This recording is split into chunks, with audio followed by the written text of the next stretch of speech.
Hey everyone, welcome back to Crime Weekly News. I'm Derek Levasseur. And I'm Stephanie Harlow. We're going to talk about a case tonight that unfortunately is not an anomaly. This is happening with younger children throughout the country. Maybe we can dissect that a little bit tonight, but essentially we're going to be talking about an article that maybe some of you have heard about recently. It was a 15-year-old who recently pled guilty to killing his 12-year-old friend. He did this by burning him to death, essentially. There's more to it. Intentionally.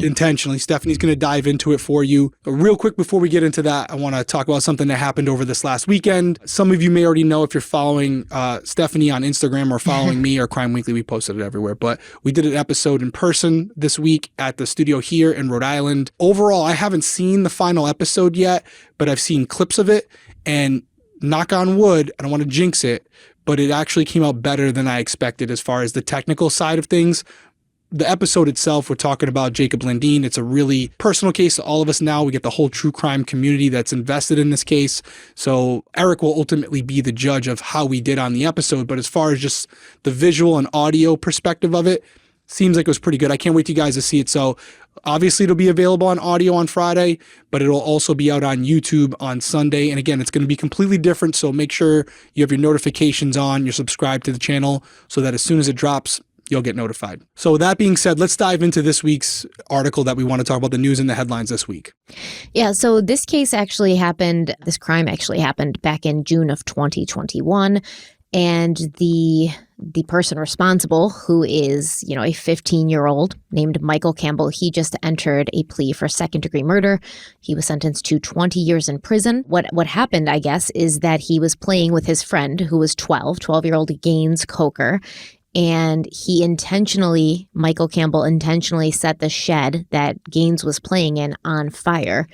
And by the time anybody got to the scene, Gaines was engulfed in flames. He was rushed to the hospital. He suffered significant burns, and unfortunately, he died at a hospital in Little Rock. And really, there's just not much known about this. We don't know what the motive is, besides that they say it was intentional. And Gaines's father, John Coker, told Delta News that Campbell, quote, poured fuel over my son as he was either sitting or standing and lit him on fire. That's the bit I can't explain. I can explain the how. I can explain the why. So I'm not really clear on that. Obviously, Gaines's father must know some deeper motive that they're not releasing because Michael Campbell is a minor. I mean, he's only 15 years old. But the way they made it sound, especially initially, when they posted the story, was that the shed that they were playing in was caught on fire. So that could be like accidental. It could be just, something happened and it was an accident and Michael was able to get out, but Gaines wasn't. But the way that John Coker is making it seem is Michael Campbell poured the fuel directly onto his son. So why would he do that? I don't know. But either way, it looks like he did it on purpose. And it's just very disturbing to think about why two boys, friends playing together, why that situation would happen. I don't know. I don't understand it. No, neither do I. And I think it's a big question, right? Well, he got 20 years. So I tend to think that the judge found that this individual, this 15-year-old, this was more intentional than accidental. I don't know if he would have got 20 years for that. And it does bring up a bigger topic to talk about, and it's more general than just this specific case. And I had said to you before we started that this case in general, when I was reading about it, that I'm going to say something that might bother some people. But I've always been honest with you guys, and I'll just tell you my opinion, not only as a father myself, but even as a police officer before I had children. And something that I always thought about, and by no means am I pushing religion on anybody out there, but for me, I think this goes back to a couple foundational things when you have children committing crimes like this, not just this individual specific one here. It's two things. One's parents in the household, the examples that they're setting for their children, the discipline that's going on within the household, the leading by example, showing them right from wrong, letting them know what's appropriate and what's not. And I do also think there's something that in society, for me, just my personal opinion, we've gotten away from. And I'm not even going to bring up specific religions because it doesn't matter.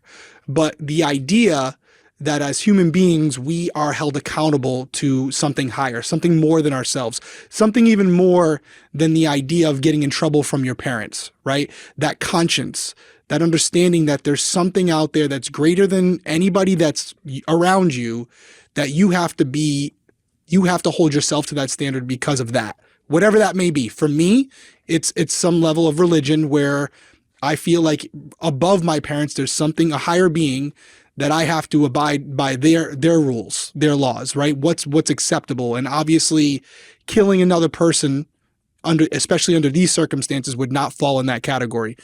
And I just feel like as a society, we've gotten away from that, where there's no sense of higher power or whatever it is, this higher set of rules that you have to abide by. And these children are just under the belief, maybe it's because of video games, because of TV. I don't know what it is. I'm not a psychologist or a sociologist, but we don't know what was going on in his life. His life. And I'm just talking just in general, because I've met a lot of young kids that have committed crimes, never burned anybody alive, but have committed murder.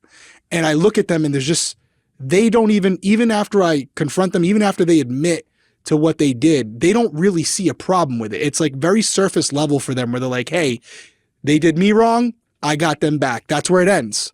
An eye for an eye. They don't see the significance, or they don't fear the ramifications of what could happen after this life, or whatever you might think. They don't believe in it.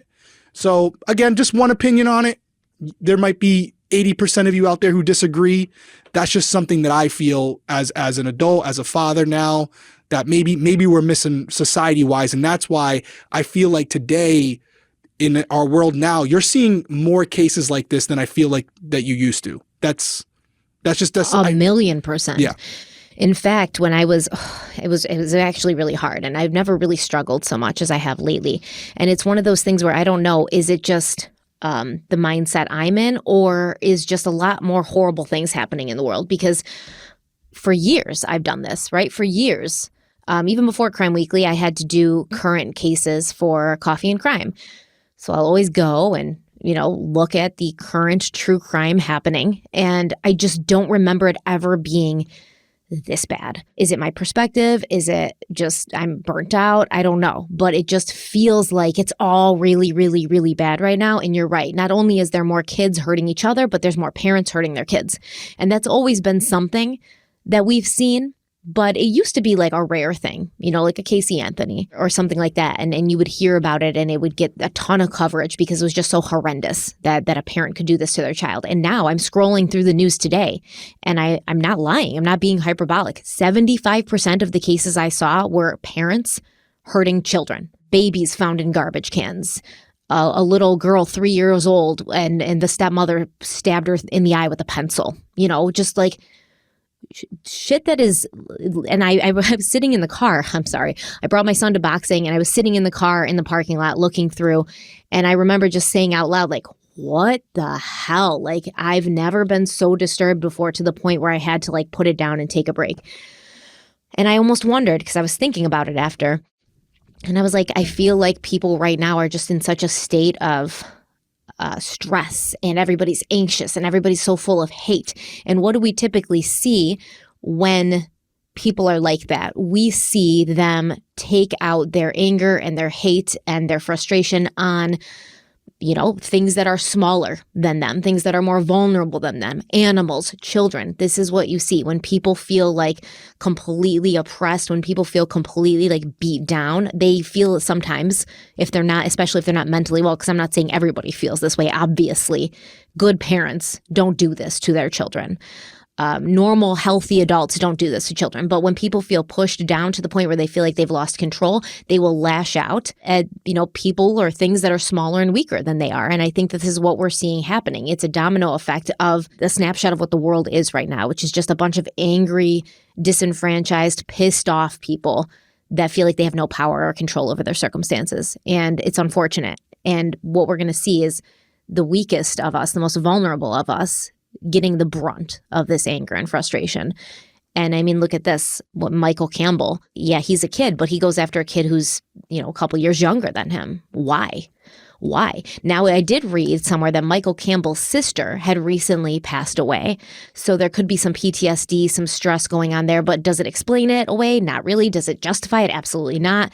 You just don't know what's going on in a kid's head like that. But I definitely think that when a sibling dies, a child should be like put into therapy so that they can work through that stuff before we have residual effects like this sort of come out. Yeah, I agree. And you might be right. This might be his sister's death might be tied to this in some way, shape, or form. But again, I'm 39 years old, so I'm not the oldest person in the world. But and maybe some of you guys out there who are older than I am may remember it differently. But I just feel like as of late, these are becoming more and more reoccurring. And let's be honest, a sibling dying unexpectedly is not an uncommon thing, unfortunately, right? So it doesn't, like you just said, it doesn't excuse it. But why is this what kids are deciding to do?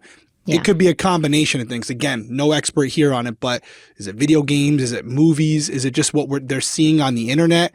Is it the desensitizing to this type of, this type of behavior in the movies and in video games that makes it easier for them to actually carry out themselves because it's not the first time they've seen it, whether it was real or not. And you're not suggesting that that's it. You're just saying that's possible. It's a possibility. We don't know, obviously. My personal opinion, I don't know. That's what if you said to me, hey, Derek, I want your honest opinion right now. We're not recording. What do you think? What do you think? I think it's a combination. I'll say it here. I think it's a combination of not having that moral, that higher power to kind of look towards, to be in fear of, right? Whatever that might be, something greater than a human being in your life, because your parents aren't always going to be with you. But what is that little voice in your head that says, no, you can't do this, even if you don't think anybody's watching, right? It doesn't have to be as extreme as murder, but just something that even when nobody's around, there's a set of rules that you live by. That's one thing. A moral code. A moral code. It doesn't have to be religion. Whatever it could be, it doesn't matter. But you would hope that it was instilled in a child by their parents. Right. It's something that they're in fear of to a certain degree, even when nobody's around. And then I do think that video games and movies, I play these games too, not often anymore, but when I do play these games and what you see in the games, it's bad. It's really graphic. And I think that if you're playing from a first player game, like what they call it, an RPG game or whatever, if you're playing from first-hand perspective where it looks like, now with VR, it looks like you're holding the gun and you're mowing down people with an AR-15 or whatever gun you want to choose, even though it's not the same thing, it's very similar to simunition training, which is what law enforcement does, where they do that so that when you're faced in a real situation, you've been there before. You've been there before. Yeah. So do I think that Call of Duty and all these other games, and by the way, not singling out, there's a lot of these games, but do I think that these games desensitize death and this type of violence within children? Of course it does. Because now... Do you think all children, or do you think children that may have like pre-existing mental conditions or maybe going through something in their life? Because I wouldn't want to say all children. Millions of kids play these games every day and they're not doing this kind of shit. Agreed. And not every kid is turning into this. And there's a lot of kids who play it and they're perfectly fine. But I think anybody who may have something going on in their own lives and any type of underlying mental illness, even if it's very minimal, this is very something impressionable. This will not help it. Or you could have someone who is perfectly fine, but by playing this game all the time, it does kind of condition them in a certain way.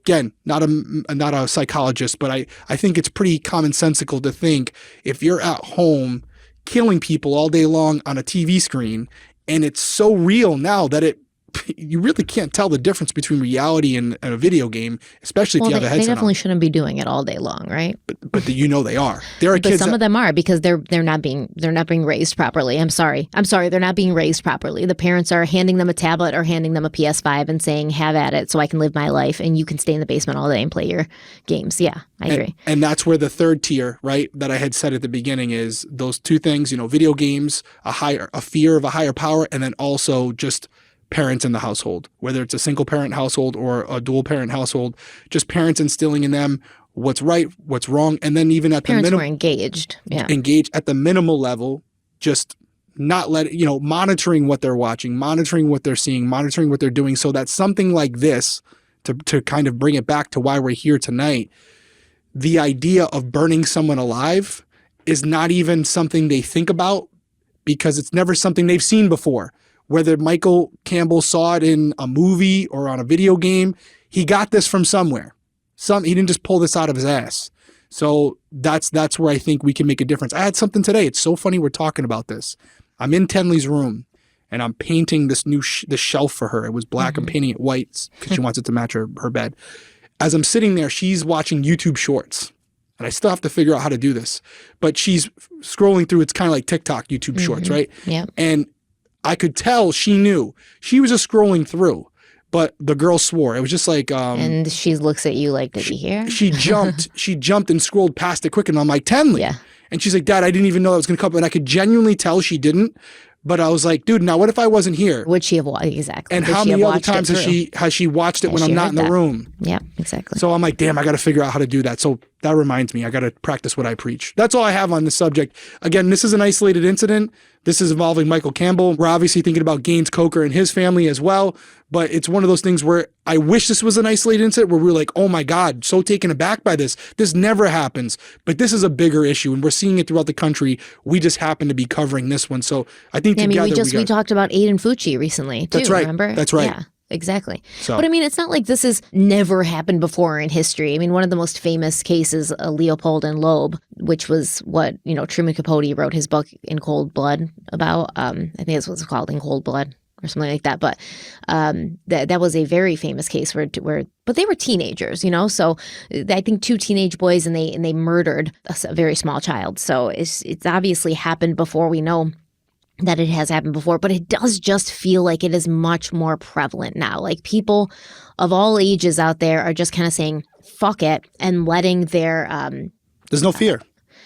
Just letting like their impulses out. Like they have they don't want to be civilized anymore. It's just like, well, whatever, the world's going to hell. It just feels like this almost just sense of hopelessness and defeat in the general population. And when you see that, you are going to see a rise in violence. You are going to see a rise in just people of all ages caring less about what they do, what happens to them, and even probably knowing they're going to get caught, because there's no better time to get caught for a crime right now than 2023, right? With cell phones and surveillance, and just like you can't get away with anything. And I was also thinking about that earlier, where we used to see these crimes where it was like, oh, we have to solve this puzzle and we got to figure out who did it. And now there's no puzzle to solve, and people are almost like, well, I can't hide it anyways. Like I'm going to get caught, so I'm just going to be super blatant about it. And I don't care what happens to me. And I don't care what happens to this person, and I don't care what happens to this person. I don't care what happens at all. And it's a really bad place socially to be in, culturally to be in, because it is just when people stop caring about others, and not only that, stop caring about themselves, anything could happen. It's really problematic. Yeah, but we want to hear from you guys. We brought up a lot of different things here tonight. What do you think it is? Do you think it's something to do, is it as simple as video games and movies? Is it something more where it starts at the household, where parents aren't kind of derailing this stuff before it gets off the tracks too far, and they get it back to where it needs to be? Is it what I said, where there's nothing that these kids are being taught to look up to kind of fear outside the household when they're on their own and they're having to make decisions for themselves? Is it a combination of everything that we said here tonight? Or is it something completely different that we didn't mention? Way down in the comments below. We have a very eclectic group of people who watch the show. So it's really it's really cool going through the comments to get this diversified kind of like groupthink where there's we have young, we have old, we have male, we have female. So to kind of hear from everyone and your viewpoints on it is really interesting to me to go through and listen to it. So make sure you check out the article, read it down below, and let us know what you think. Weigh in. That's the only way we know if you agree, disagree, all that good stuff. Anything else? None of the above. Or none of the above, which will be some of you. Any final words from you, Stephanie? No, I am looking forward to hearing what people think about this. I know we're probably going to get a whole range of responses, especially because you've talked about religion, and that always brings out the best in people. But well, for me, and here's the thing: for me, it's religion, but it could be. It doesn't have to be religion. It could just be a code. It could just be whatever you believe in. It could be a significant other, people in your own life who have passed away, and you don't maybe believe in what I believe in, but just believe that they're watching over you. It could be as simple as that. Accountability. Right? Accountability is what it comes down to. Just someone out there who you believe is with you all the time watching what you're doing. That type of, I don't know how to explain it any way other than saying religion, because religion's for me, but it can be a lot of different things for all different people. I mean, for me, I'm not religious. Right, you're not. Exactly. I'm not. Yeah, and I just like to I don't want to do the right thing because I think if I don't, I'm going to go to hell or I'm going to be punished. I want to do the right thing because it's an active choice that I make every single day, and that makes me proud of myself. So it all depends, like, on, or, like for my kids personally, I feel like if you respect your parents and you don't want to disappoint them and they're open with you and they have conversations with you, like about video games, like, hey, I know you're playing this video game and I know you are shooting people, but I want you to realize that's not real. And in real life, like, that person's going to die and not come back. You realize that, right? Have those conversations with your kids. Make sure that they're the proper age to be playing these kinds of video games. And then they have an actual, mortality salience. Like, they realize that people die and then they don't come back because there's only a certain age where that hits psychologically. So if you're talking to your kids, you're open and communicative and you're watching what they're doing and you can have constant conversations to remind them and bring them back to reality, and they respect you and they want to honor you and they don't want to disappoint you, I think that's as powerful as, religion as well. Yeah, we'll see what you guys think below. We appreciate you joining us here this week. Make sure you like, comment, subscribe. We will be back Friday on audio. And if you're only YouTube only, this will be available on Sunday. If you want to get it before that, ad-free, make sure you check out our Patreon. The description for that is below. That's really all we have. Everyone stay safe out there. We'll see you soon.